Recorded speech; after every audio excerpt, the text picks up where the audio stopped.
Hello and welcome to Snow Country Stories Japan, a podcast all about life and travel in Japan's legendary Yukiguni. I am your host, Peter Carnell, a freelance guide based in Nagano, and today we're heading not too far up the road from where I am, back to Myoko in Niigata. Part of Myoko Togakshi Renzan National Park, Mount Myoko stands 2,450 meters, that's 8,051 feet, and is famous throughout Japan for its heavy snowfall, really heavy snowfall. An active volcano, Myoko has also long been known for its many natural hot springs, called onsen in Japanese, and today it's the hot spring village and ski resort of Akakura Onsen in Myoko that we travel to meet my guest, Liam Mugovan. Liam is a designer maker and co-founder of Air Myoko, a ski-in, ski-out chalet offering direct access to the connected resorts of Akakura Onsen and Akakura Kanko. Liam's background and continued work as a designer maker underpin the concept of the chalet he operates, along with his business partner and other members of the team at Air. That concept combines design, gastronomy, and other artisanal influences. We discuss all of that and more in the first half of the interview before moving on to his latest project in the second half of our chat. What he's doing is truly impressive, so listen on for that, especially if you have an interest in acquiring and restoring old traditional buildings in Japan. If you've clicked on this episode thinking, I don't ski or snowboard, so maybe it's not for me, there's plenty of reasons to listen to it as we briefly touch on the ski resort before exploring Liam's work, bringing design and new traditions into the heart of the snow country. If you've been listening to the podcast for a while now, you might remember that we previously headed to Myoko in episode 17 when I spoke with snowboarder Billy Halloran, who operates the Greenhouse Myoko at another of Myoko's ski resorts, Suginohara. Billy's ski lodge is another excellent setup, and in that episode, Billy and I went into a lot of detail about all the ski resorts of Myoko, much more than Liam and I do today. So if you're after detailed information about each of the ski resorts of Myoko, including Billy's lodge at Sugi, make sure to also check out episode 17. Now, I want to ask a favor of everyone who is listening, and that is, you guessed it, to make sure to subscribe to, rate, review, and share the podcast. The pod's now been running for around 15 months and has enjoyed lots of downloads, so thank you very much for that. But like most podcasts, there's still only a small number of reviews.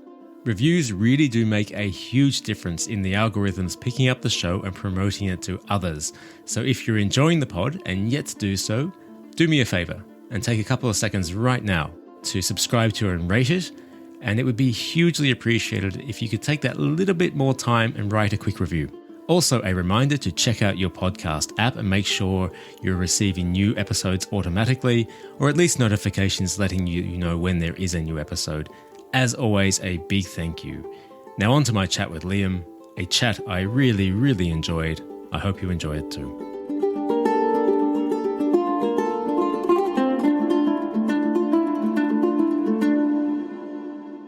My guest on the podcast today is Liam Mugovan, one of the co-founders of Air Myoko and a designer maker based in Myoko, Niigata. Liam, how are you? I'm great, thanks. Thanks for coming out and having a chat.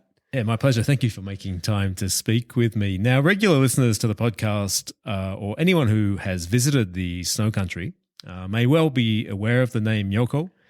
Myoko sits in the southern end of Niigata Prefecture and is subject to extremely heavy snowfall each winter. So let's kick off there, Liam. Can you tell me about life here? Where exactly is Myoko located, and how is it living here? Yeah, so Myoko is on the border of Nagano Prefecture and Niigata Prefecture, and it consists of a few cities, so it's a wider city area as Myoko. And at the moment, we're up Mount Myoko about 900 meters, and the specific village is called Akakura Onsen. Traditionally, it's a onsen village, but has about 100-year history of skiing. It's one of the original ski areas in Japan. It's a national park, Myoko Togakshi Renzan National Park. Winter, as you said, it has extremely heavy snowfall. So one of the highest snowfall of uninhabited places in Japan, more than most other ski areas. And like an average season might be 14 or 15 meters. A couple of seasons ago, it was around 18 meters. So that has a big impact on life here, and that's kind of like why I'm here and why lots of people are here. But at the same time, like it's a very seasonal place, so we have lots of different aspects of the year outside of winter, which I also enjoy. Yeah, I think you touched on something really interesting there, that obviously we're speaking now in June, so there's no snow on the ground anymore. But given how heavy the winters are here, that even when there is no snow on the ground, much of the lifestyle here still revolves in getting ready for the next winter. Also worth mentioning that in episode 17 of the podcast, I spoke with Billy Halloran, who operates the Greenhouse, a lodge at the base of Suginohara, another ski resort here in Myoko. Billy and I talked about all the resorts that make up Myoko at some length, with a large focus on Suginohara. But as you said, we're based in Akakura. So what are your thoughts on Akakura as a ski resort, and can you compare it to the other resorts in the area? Yeah, so there are 6 ski resorts in Myoko, and then specifically on Mount Myoko, there are 4. And as you said, we're currently in Akakura Onsen. Akakura Onsen traditionally was an onsen village before it was a ski resort. So it still has that aspect of its village that other ski areas might not have. Suginohara specifically doesn't have a village per se, and most ski resorts in Japan don't have a central village attached to the ski resort. So that's something that makes Akakura Onsen quite unique, is the village and the proximity of the village to the ski resort. They're kind of connected. Nozawa Onsen is like the other more prominent village that has a ski resort attached to it. But apart from Nozawa, I can't really think of another one that comes to mind. Hakaba is more spread out. Niseko has a village, but it's a lot more developed and more commercialized. Yeah, and that's definitely a big attraction for guests and people coming here. Like obviously we have a lot of snow, more snow than the other resorts, including Niseko, Nozawa and Hakaba. Yeah, so one of the attracting features of Akakura Onsen is a proximity of a village, and also like the atmosphere in the village. How would you rate it as a ski resort in comparison to, for example, Sugi or Ikino Taira, the other resorts of Myoko, Akakura Onsen and Akakura Kanko, which are 2 separate resorts but connected? So how do you rate the actual skiing and snowboarding here compared to those others? Yeah, so Suginohara is definitely a great resort, and I love going there, and it's very popular. It's gaining more traction as well recently with news of an investment funds developing that area. The skiing here is also great. It has lots of variety that can cater to all skill levels. There's lots of access to side country and back country from the top lifts, which is where I prefer to spend most of my time. But it has a bit of everything for everybody, and it's spread out, has lots of lifts, and it's good. Yeah, so actually we're not going to focus completely on the ski resorts today because we did that in episode 17, as I said, with Billy. So if you are interested in getting a full rundown of each of the resorts of Myoko, go back to episode 17 and check out my conversation with Billy. What I want to do, Liam, is jump on to where we are today, your ski lodge of Air Myoko. But before we do that, can you just go into where are you originally from and how did you end up here? So I'm born in Australia. I grew up in Adelaide, and when I was young, my family lived overseas. So we lived in Singapore for a few years, and also Tasmania for a little bit. I studied industrial design at university, and during that time I had a gap year and lived in Mexico for a year. And which part of Mexico? A place called Cuernavaca. Where is so that? It's a little bit south of Mexico City. Yeah. I've only been to Mexico once and loved it. Country I'd love to get back to. Yeah, it's a great country and great experience when I was young living there and working there. And I guess like I've lived overseas when I was younger, and I enjoy traveling, but I also enjoy getting a little bit deeper in a culture and spending more time there. So I've been in Japan for about 12 years off and on total, accumulated, I guess. And so I studied industrial design at university, and after that, the first job I applied for was a job teaching English in Japan. And the company who I was working with, they decided where I was working and sent me to Yamagata And at that time, I had no idea of Japan's geography or where I was going.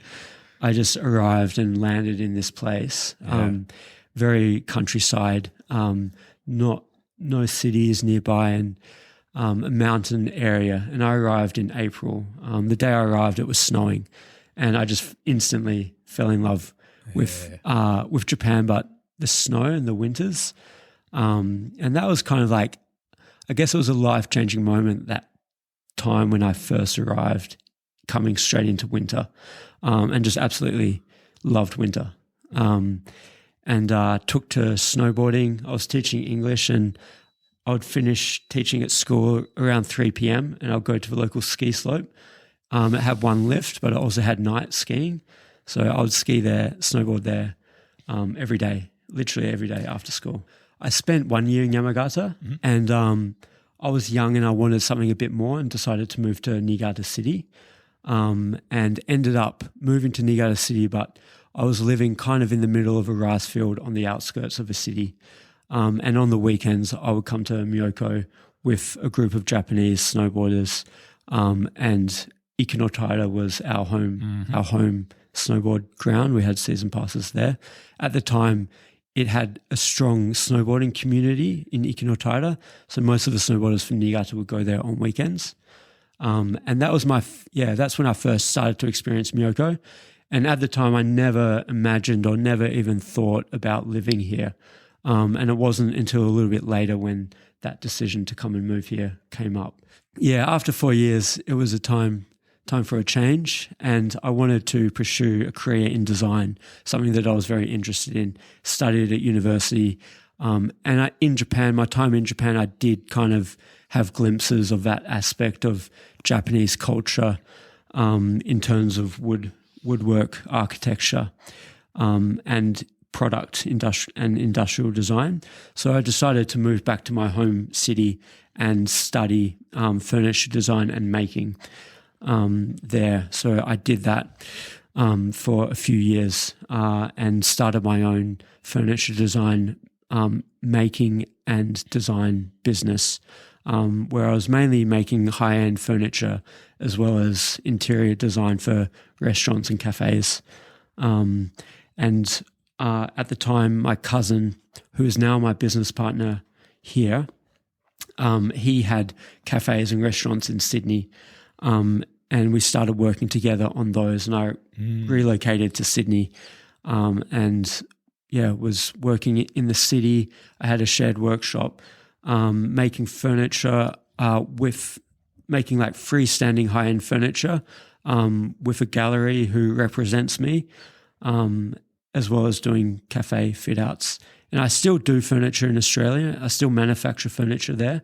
I have a gallery who I work with in Melbourne who sell my work, and I design it. It's manufactured in Melbourne. May I ask, because a lot of my listeners are in Melbourne, which gallery? It's called Criteria Collection. And where are they based? They were in Cremorne. They just moved recently. I can't remember where. Right. Yeah, I have to check. Okay. But they specialize in high-end furniture, and it's quite specific. They mainly have international designers, and I think I'm the only or one of the few Australian manufacturers that they sell. And from there, how did you end up back in Japan? Yeah, so I was living in Sydney. One thing I didn't mention is during my time in Niigata, I met my wife and we got married in Australia. Yeah, we were living in Sydney together and she wanted to move back to Japan. So I had an opportunity to come back to Niigata and do a project at a place called Australia House, which is funded by the Australian Embassy, and it's a building in Niigata Prefecture in quite a countryside area, actually where you used to live. Yep. And it's part of a large art festival program that's been happening for 20 plus years. I think maybe listeners might be familiar with Naoshima and the Art Islands, which is quite renowned. But this was like before then, but it's the same people and same guy who's behind it. Yeah, so I used to volunteer with them. They're called Echiko Tsumari.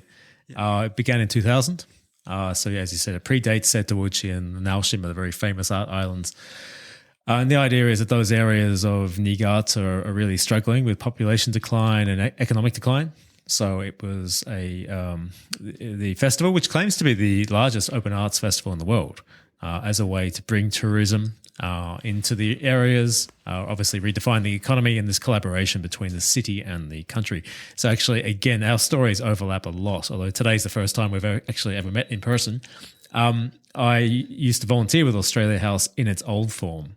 As you're probably aware, there was a previous Australia House that was an old kominka that unfortunately was damaged in the snow of one year and had to be torn down, and they rebuilt the new Australia House where you did your residence. Is that right? Yeah, that's correct. So it's designed by an Australian architect called Andrew Burns. They held an architecture competition judged by Tadao Ando, quite prominent Japanese architect. And the house is beautiful and beautifully located and really well built. It's in the shape of a triangle. And coincidentally, a lot of my work that I was doing at the time, I was using lots of triangles. So it's kind of like a synergy there.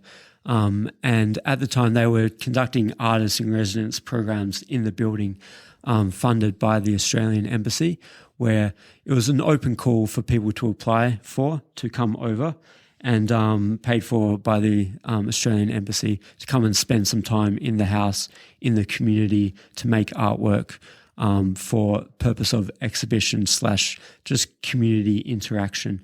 And this happens outside of the Triennale, and they have other art programs that coincide with the Triennale.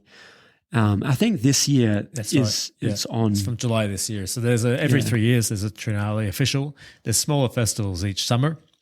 But you can go there all year round because a lot of the museums and installations are accessible all year round. Sorry to jump in. Yeah.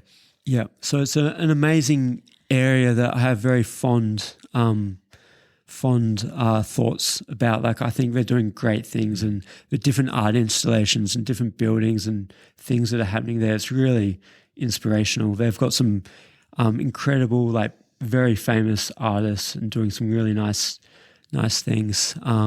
Abandoned schools, abandoned buildings that they're transforming, and it's really incredible. So from that residence and then to get here to where we are today in Miyoko? Yeah. So that was a three-week period, and I came over and made furniture. And I started at that time, my curiosity in abandoned houses, farmhouses and broken houses, the seeds were kind of planted.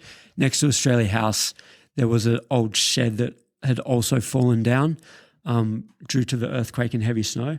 And during my time there, I started using that timber to make furniture. And it was just an idyllic 3-week period where I just had the best time just working outside, making furniture in this small little community. And then I had to go back to Sydney, back to the hustle and bustle and city, and back to the grinds kind of. And it was, I came over with my wife and we talked about it and how we enjoyed it so much. And we kind of thought let's just leave Sydney and come and try and do something similar, set something up similar here. So we very quickly made a decision to come back and try to find and do something similar. And initially we were looking to buy something in countryside Japan, not specifically Miyoko, somewhere close to Niigata City where my wife is from. And eventually it kind of clicked that we could just link it with a ski resort area that has demand for tourism and has an influx of people coming, so we could link an accommodation aspect to whatever we did. So we came back and worked in Matarao for a season while we looked for somewhere to buy. And we found this place, and as soon as we saw it, we just knew this is where we would come. Fantastic. So here we are today. We're actually sitting in your chalet today. The chalet is called Air Miyoko. So talk to me about that. How long have you been operating, and what's the concept behind the chalet? Yeah. So so we've done 6 seasons now, and we're about to come into our 7th. AIR stands for Artist in Residence, and it's not. This isn't an idea that we came up with. There are artist in residence programs around the world. Australia House is one of those programs. artists can apply to come and stay, spend time to make artwork. And it's kind of a cultural exchange / like career development. And so our lodge combines that with skiing, and it also combines it with a focus on food, wine, cuisine, design, and also onsens. Even though we're ski in, ski out, and we're amazingly located and benefit from like an amazing snowfall, we don't really think about that or talk about it or even like market that side of things. We rather kind of focus on other aspects that kind of contribute to the village and the culture of this area. So in terms of the artist in residence, that includes like I guess a stereotypical artist making 2D or 3D work, but it also extends to the chefs that come and stay here, as well as some of the artisanal producers that we feature from the area, people making local produce, such as like soy sauce or miso, local farmers, organic farmers, and wine and sake makers. They're also artists in their own right. So it's kind of encompasses all of those aspects. In terms of the art program, each year we invite 1 or 2 artists to come and spend time here, stay at the hotel, normally during the off season, but also during winter. And we have a very open brief where we just we leave it up to the artists to decide what they want to do, what they want to research, what they want to make, how long they want to come for, and then the idea is that they come and spend time in the community, and explore the area and make some type of artwork in relation to their experience, and we exhibit that during winter to share it with the guests. And we're sitting in the chalet today. We're actually in the dining room, conducting the interview on this very long table which you designed yourself. How long is this table, out of interest? It's 5.5 meters. Yeah. Yeah. So it seats a good number of people. So from this point, could you walk me through the overall chalet? Just how big is it? How many rooms, and who are you catering to as the guests? Yeah, so it's a small boutique lodge. We have 7 rooms. The capacity is around about 20 people. Most of the rooms consist of 2 separate rooms with an ensuite in between the rooms. So they're quite large rooms, well appointed but very simple. Additionally, we have 2 small onsens, which are booked privately for guests to use. Let me just jump in there because I think most listeners are aware, but when we refer to onsen, we're talking about natural hot springs. And when you use that word, it's legit. This is hot springs in the hotel. Yeah, that's correct. It's a thermal hot spring that comes from up the mountain. We're one of the highest hotels in the village, so we're closer to the source, and our water is hotter than the other hotels. Let's jump back onto the dinner though, just so, because also you have a resident chef each year, which changes from season to season. So can you talk to me about that? I'm also interested that I read on your website that it's a largely plant-based, not exclusively, but largely plant-based menu. So can you just run me through, if a guest was to book with Air, what can they expect in terms of the dinners that you are turning on here? Yeah, each year we have a resident chef, and that changes from year to year. They're normally foreigner from around the world who they'll either be a young, up-and-coming, ambitious chef who already has quite a lot of experience to be able to do the head chef role. But we've also had established significant chefs come and look after the kitchen as well. We serve a degustation set menu 5 nights a week, and typically it's 8 or 9 courses and goes for about 3 hours, and also has wine and sake pairing options. We focus on natural wine from Australia, Japan, and also Europe, as well as Japanese sake. My business partner, who has a background in restaurants in Sydney, the restaurant is more his domain, his side of things. And at the time when we opened, he had some vegan restaurants in Sydney doing a similar thing, kind of vegan fine dining in Sydney. And so when we opened, we decided to replicate that model here. And so the first couple of years, it was 100% plant-based, vegan, with no fish or meat, animal products on the menu. And recently we've started to add fish. The main reason being is because in winter it's quite hard to get locally sourced produce, and fish is in season in winter. So the chef that we had a couple of years back, his name is Luke Burgess, quite a renowned chef in Australia. It was his decision to add fish to the menu to supplement the seasonal, so that we could still focus on seasonal produce. So seasonal produce is very important. We source lots of stuff locally as much as possible. The fish comes from a local fish market and is caught off the coast of Joetsu, not far from here. We have lots of fermented food that we prepare the year before. So the chef from last year, he's already fermented the food for next season. And we also work with local farms and producers who grow stuff and make stuff during the green season, but some of them also have greenhouses and are producing food in winter. Oh, fantastic. And as I said, we're conducting the interview today in the dining area on this very impressive, you said 5.5 meters, this table. And so it's one long communal table. And so I certainly get the impression that dining here is a key part of the experience, that it's to bring together the guests and other people who want to stay here in this community, comes together, everyone talks. And, these artisan residence programs are really all about that. If somebody was interested in booking with you for the upcoming ski season, how do they do so? How can they get in contact? So the best way is to look on our website. We have a booking link. We're not on any platform, so we only take direct bookings. So it's best to get in contact directly. And we book quite far in advance. So January, February is already booked out 6 months or so in advance.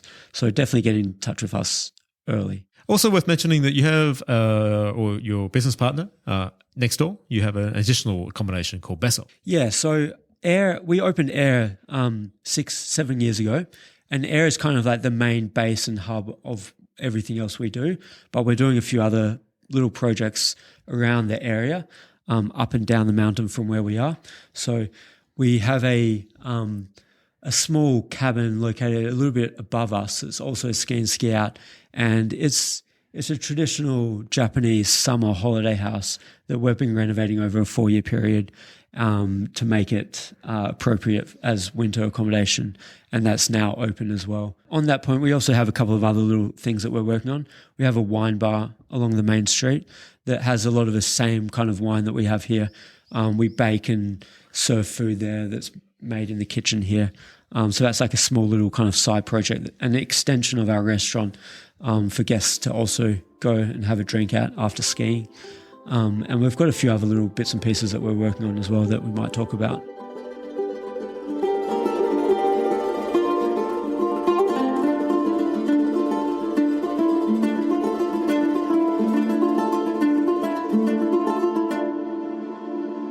So Liam, another reason I wanted to speak with you is that I know you have other projects on the go in Myoko, and you were good enough this morning before we started recording to walk me through a very major project you have going just across from where we are today at Air Myoko. Your renovation of a restoration, I should probably say. Restoration, renovation? Relocation. Relocation of a 170-year-old kominka, traditional Japanese farmhouse. Let's jump into that. Can you tell me about that? Yeah, so it really is a dream project that I'm working on at the moment, and I feel really fortunate to be in a situation where I can actually have this kind of work and projects that I can do. It's an extension of the hotel, but it's a different thing. And what it is a 170-year-old farmhouse that is located. Initially, it was built about an hour from here in a place called Nadachi Itoigawa, kind of on the opposite side of a mountain to where we are. And we have disassembled the structure and relocated it and reassembled it across the road from Air in a new kind of format. And it's going to operate as a craft workshop, education space, as well as my personal design studio, and operate throughout the year with more of a focus on the green season. So the word structure doesn't really do it justice. How big is the building?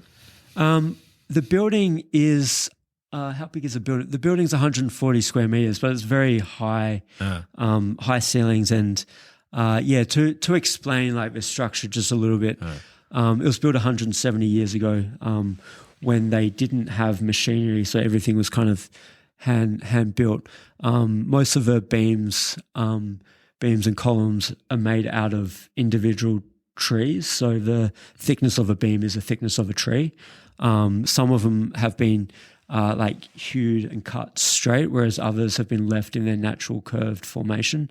The beams are like significantly big. Some of them are 250 mil square, which is like 3 times what like modern construction materials would be. So it's quite significant sizes of timber, and constructed in a traditional Japanese way that's actually kind of the vernacular style of that specific area. So different houses in different areas have different styles, often similar, but some unique intricacies with this specific one.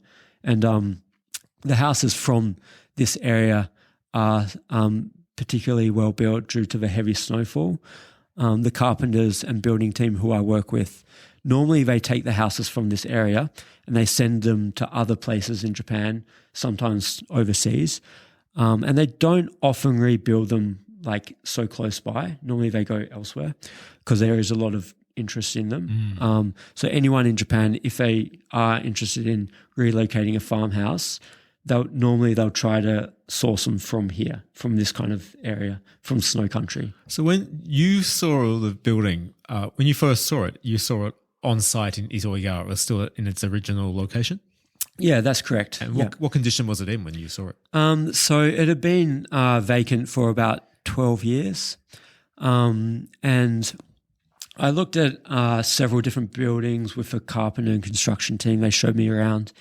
And previously to deciding on this building, I'd been following them for like 3 or 4 years. And every time that they would disassemble a building, they'll call me up and I'll go and have a look.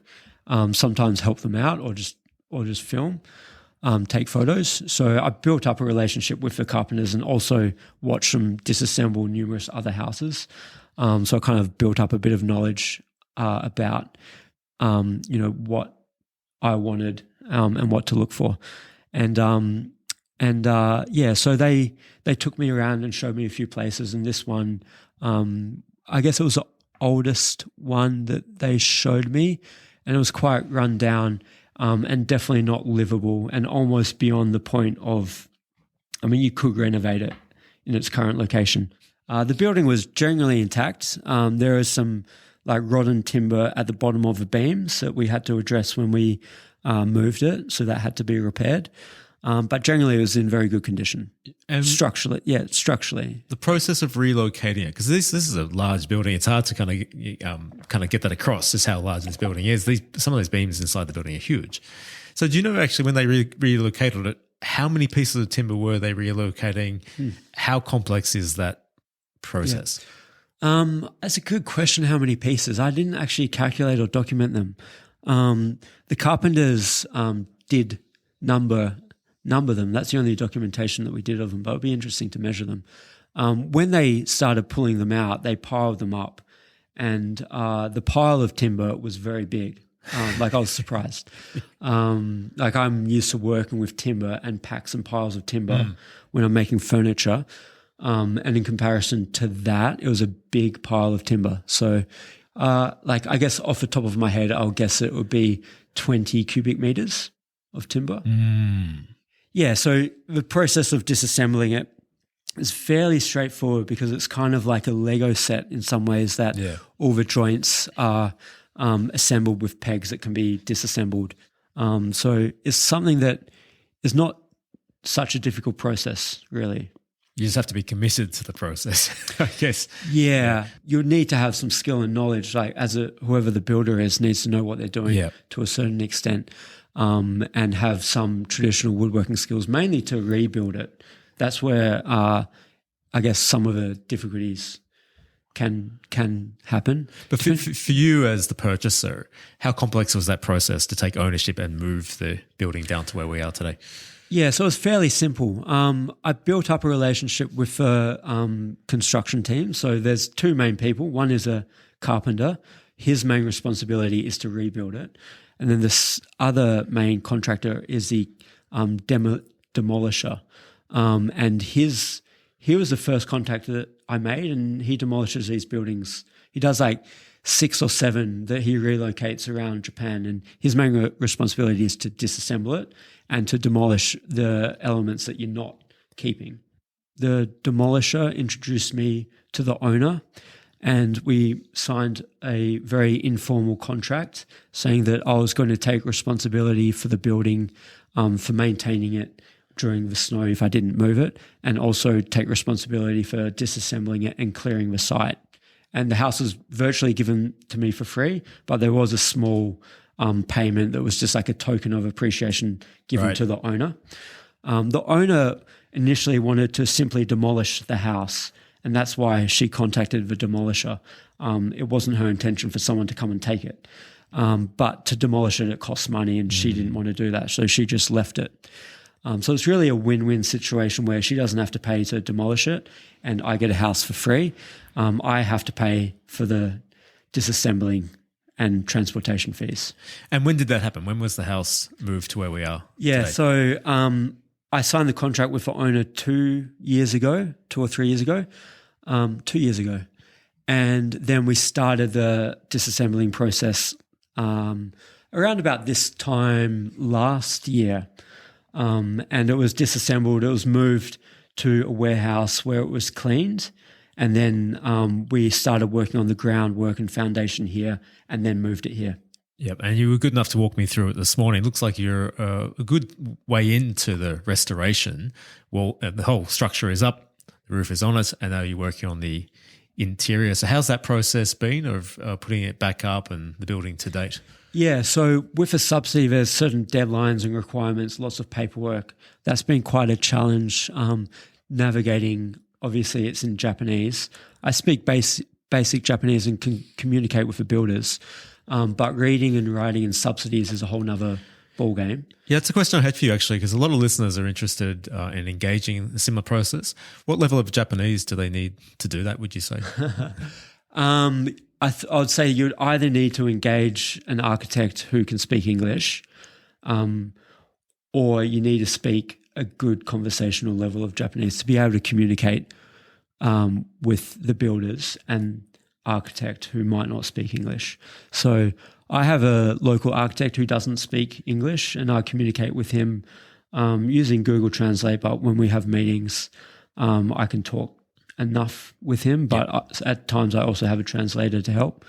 The builders, generally I can communicate with them. So you do need to be able to speak some Japanese. It would be very difficult unless you are purely outsourcing it 100% to a architect who could also translate for you. Do that for you. Yeah.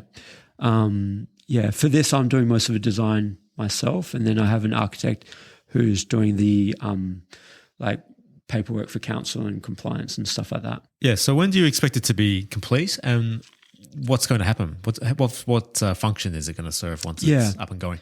The deadline is now October, so we have to have it finished by then. Winter construction and winter does throw a spanner in the works in terms of the schedule, and that's where we had hurdles. We started rebuilding it. We started it in November, which is very late in the year to start construction, and that was mainly because of the carpenter's schedule. So we started construction in November. Snow came early, and we were literally building it when there was 30 or 40 centimeters of snow on the ground. I'll send you some photos, and it was pretty. It's pretty incredible. So last year we got the roof on, and then structure built the roof on, and then this year we're doing the exterior cladding, all the insulation, and the interior.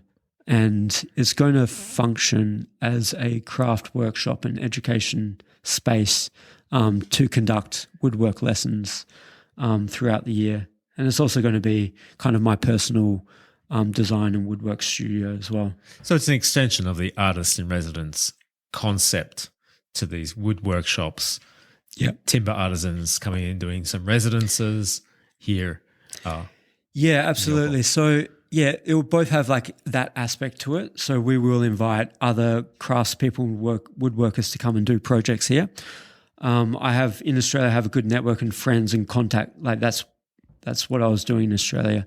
And I want to bring those people here to do stuff here. But also it's also for beginners or novices, people who are interested in Japanese woodworking, whether they come and simply make some chopsticks, do like couple of hour workshop, make some chopsticks and go home, or whether it's a 2-week intensive workshop where they come and study under a traditional Japanese wood boat builder and come and make a wooden boat, for example, using traditional techniques.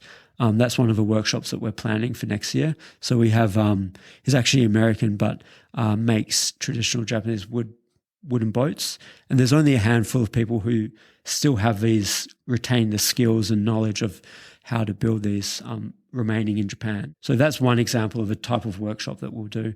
But we might, for example, have a chair maker come, and you can come and make a small bar stool that you can take home with you back overseas or in Japan. The amount of interest in Japanese woodworking is huge. Yeah. So not far from here in Kashiwazaki, there's a guy called Taku Woodcraft on Instagram who has a million followers. He's based very much in the countryside and does these little Instagram videos of interesting woodworking techniques. So he's got 1 million followers, and there's lots of people like that. So there's a big interest in Japanese crafts at the moment, and not many places where you can actually come and experience and learn about it. Yeah. So that's what this will be. If anyone was interested in that project, getting in contact with you, is that something they can do? Can they get in touch and have a conversation, whether it's about coming and joining a workshop? I realize it's early days, or more importantly, if it is a woodworker themselves who might be interested in partnering up, can they get in contact with you? Yeah, absolutely. I think either Instagram DM or email is fine. You can reach me at hello@airmiyoko.com. Liam, we've covered a lot of ground today. I want to say, again, a big thank you when I reached out to you for the interview, saying yes to it. Really happy you did, because as I said, there's a lot of good accommodation up in this area of Miyoko, really special part of the snow country. But I think what you're doing is really unique, very interesting. So, yeah, big thank you for saying yes and making time to speak with me, welcoming me into the chalet for the interview today. And possibly, if you don't mind, maybe there might be reason to come back up in the future once the kominka is finished up and running as a workshop. So, mate, thank you. Yep, absolutely. It's a pleasure. That's it for today. Thank you to Liam for welcoming me into Air Miyoko and showing me around. It's a really impressive setup, and I love what he and the team are doing there. The website is airmiyoko.com. That's AIRMYOKO.com. And you can find the chalet on Instagram at a.i.r.miyoko. Also, a big thank you to Liam for providing images I've used on the Snow Country Stories Japan website, that's snowcountrystories.com, along with our Insta and Facebook in promotion of the episode. You can find us on Instagram and Facebook by searching Snow Country Stories Japan. What else is there to say? Nothing. Literally nothing more for me to say today. My name is Peter Carnell. This has been Snow Country Stories Japan. I'll be back with the next episode in a couple of weeks' time. Until then, it's bye for now.